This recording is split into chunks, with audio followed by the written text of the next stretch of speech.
Well, listen, the love of Jesus can transform people's lives, their marriages. We're talking entire families. And Laura has guests with a story that has just that kind of power behind it. Let's go to Laura with her guests. Thanks, Mark. Well, that is so true. And if you've ever wondered if the love of Jesus could transform your relationships or your family life for the better, then this conversation is just for you. Joining me now to share their inspiring story is Carlos and Giselle Martinez. Welcome to 100 Huntley Street, Carlos and Giselle. It's a joy to be here. We are so glad to have you joining us today. Well, tell us quickly about your life today. How long have you been married and how many kids do you have? Yeah, we've been married 20 years, and we have a 10 and a 12-year-old. Oh, that's amazing. And you met many years ago in Ottawa, Ontario. What did you guys love most about each other when you met? We'll start with Giselle. We'll let ladies go first on that one. He's always had an adventurous spirit, and he's very passionate and wild, and I love that. Yeah. That's beautiful. I loved how beautiful she was. But Yes. really, there was something different about Giselle. There was just a purity about her, like really nobody else I had met. Oh, I agree. I agree with both because I do know you. We go to church together. So, that's beautiful. Well, going back to all those years ago when you started to date, Giselle, tell us about those early years, the first year and a half, and what unfolded for you as a couple. Yes. So I had to move here in Canada. We met in Ottawa. We did it for about a year and a half. And after that year and a half, my parents and I had to move back to my home country. And so it was a very difficult and challenging time for our relationship. We ended up getting married a few months after I left, though. And we said, okay, if we get married fast, then we'll be together after 6 months. That's usually the time that it would take for our spousal sponsorship to come in. But 6 months turned into 3 years of a very excruciating long-distance relationship.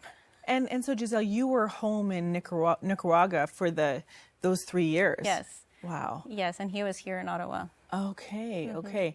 And you're going through some transitions at this stage, weren't you, Carlos? I mean, some of the, you were having some professional shifts, spiritual shifts, personal shifts. What was going on for you while you were waiting for your bride to join you here in Canada? Yeah, I was working in a sales company and was really trying to get ready for Giselle coming. But there's just this incredible emptiness, I felt like I was trying to build a business, but it was about somehow getting validation, and I didn't know what was going on in my heart. And so it really was leading to just a place of depression, and worked very hard to accomplish like a broker role. And when I got there, it was just so empty. Like I got this promotion, all the recognition, all my mentors were there, and remember leaving that place and feeling more empty, more depressed than I ever had. Couldn't take phone calls from colleagues just because I didn't know why I couldn't fill this void, and just was struggling with our marriage at that point in time. Yeah. Giselle, what was it like for you to have this great global distance between you in your first years of marriage? It was really hard. I mean, we were young. I was 20 years old when we got married, and so it was hard not to be together. You're at that stage of life where you don't really know, where you are, and so yes, it was just painful to be apart, and but then you go through challenges as well, and you're not together, and so it was hard. Incredibly challenging on a marriage, and especially in the early years of a marriage. Yes. Carlos, in this season, you started to really experience God pursuing you. So you heard a business leader share his testimony, and the next thing you know, you're invited to church. Will you share a bit of that story with our viewers? It's just remarkable to see how God moves in someone's life. Yeah, thank you. Yeah, there was a void, and I was pursuing purpose and meaning, and a colleague invited me to Woodvale in Ottawa, and I remember attending this church and not feeling great about religion, and almost feeling like I had to leave after the music was done. And the pastor got up and said, I feel like someone needs to know that this is more than religion, that this is about a personal relationship with God. And that drew me, Laura, to continue to come on a weekly basis. I began to bring colleagues and family. My sister and her husband were the first ones I brought, they're pastors now and love Jesus, but many friends that would come and give their lives to the Lord. But I wasn't there. It was a journey for me of really discovering week to week, and seeing people transformed. And I just knew that it had to be real, and I wasn't there. So I kept crying out to God that, if you're real, show me and I'll trust you. And kept crying that out. And so it was a journey of discovery. That's a significant journey of discovery.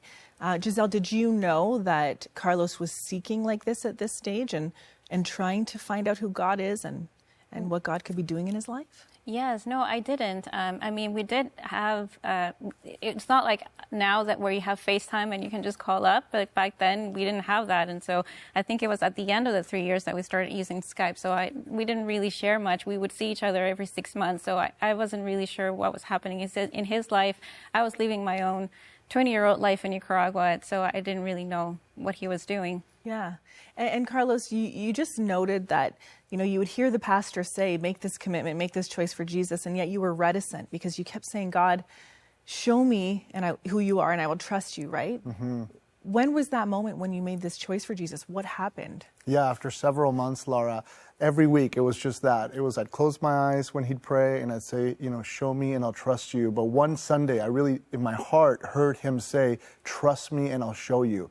And in that moment, I just surrendered everything to him and said, have my life and save my marriage was really my first cry. It's interesting, Carlos, because it really reverses what you were asking God, right? You were saying, show yourself to me and I'll trust you. But here God says, trust me first and I'll show you. Mm-hmm. Can you unpack that a bit about what that means in someone's life? Yeah, we've actually really cling to that, even in this season of our lives, to really trust him and that he will be faithful to show us what it looks like when you walk in obedience. And we've seen his faithfulness now over 20 years. And that allows you, Laura, as you know, to continue to trust, to continue to walk a life of faith. It's often that first choice we make for Jesus, right? And then we're able to move forward and hear from God and move into his will more. Yes. Carlos, something else you prayed right when you came to faith in Jesus was save my marriage. What was the state of your marriage at that point? Mm-hmm. Yeah, the truth is we didn't really have much of a marriage left. Mm-hmm. And so we were just clinging to maybe if we got back together. And so with past hurts and lots of wounds, the cry of my heart was it seemed impossible. And if you're God, maybe you could do the impossible. And so it was a cry of desperation. Giselle, what do you think happened when Carlos said that prayer to God, save my marriage? It was beautiful to see. I remember after he said that prayer, 3 days after that, our sponsorship papers got approved. And so that meant that I was able to come back here and be reunited with him after all those years. So, yeah. Oh, so that's a miracle. It is a miracle. And God moved fast. He did. And so, Giselle, you come back to Canada and you see your beloved husband. And he is different. Yes. Tell us a bit about the Carlos who's now following Jesus compared to the Carlos you knew when you left Canada, what that was like for you as someone who wasn't yet in a relationship with God. Yes, it was so different. I come back and he's a completely changed man. And you would think that I would love that.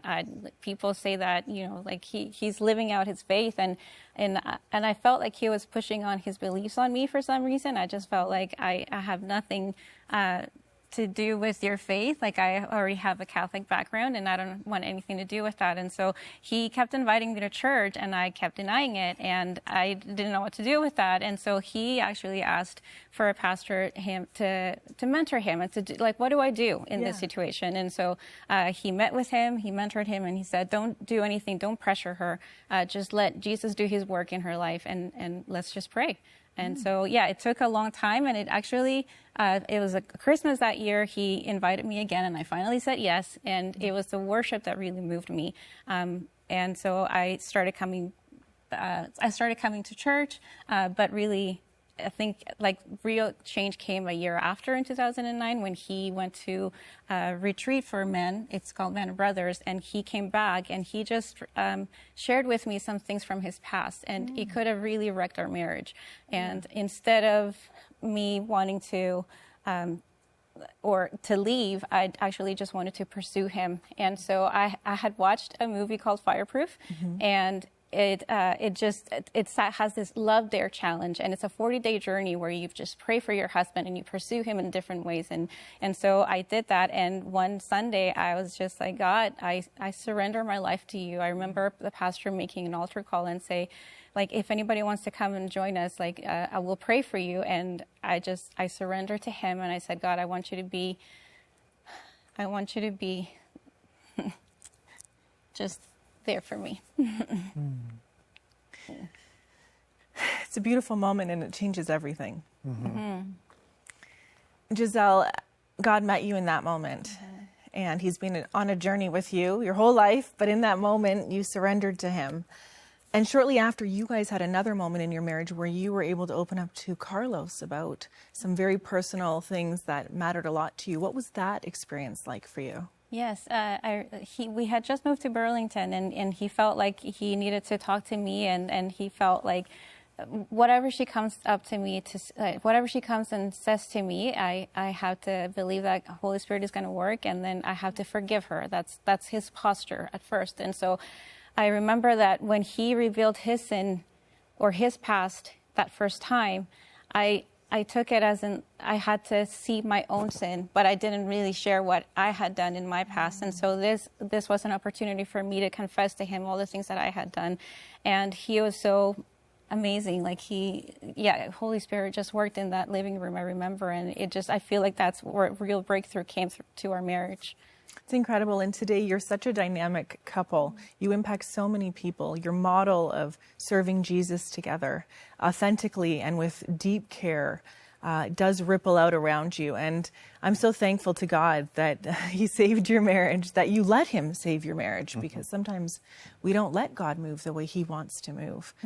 For those watching right now who may be in a challenging season of their marriage, what would you each say to them in turn? Yeah, I think just God answered that prayer, and then we began to be faithful and take steps of counseling, inner healing, pursuing restoration, to really pursue one another, to seek Jesus wholeheartedly. And that began a process, and it wasn't overnight. That was a crucial moment, but it was a process that took a while. And we were just so committed to healing the past and not hiding anymore. And so that was a big That's part. So good. I'd say don't lose hope. Pray over them. Pray over your spouse. God is ultimately the person who works in us, and he has them. So yeah, just don't lose hope.